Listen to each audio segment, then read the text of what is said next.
Ang taong marunong magbigay, nagiging buhay na biyaya sa ibang tao.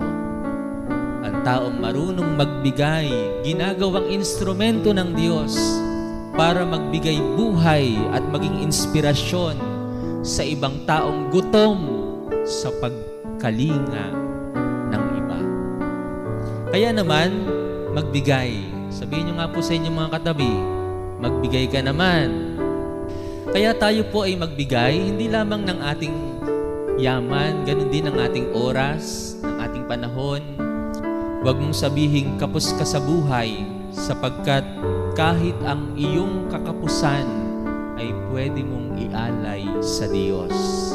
Sabi po ni Mother Teresa of Calcutta, when we have nothing more to give, let us give God that nothing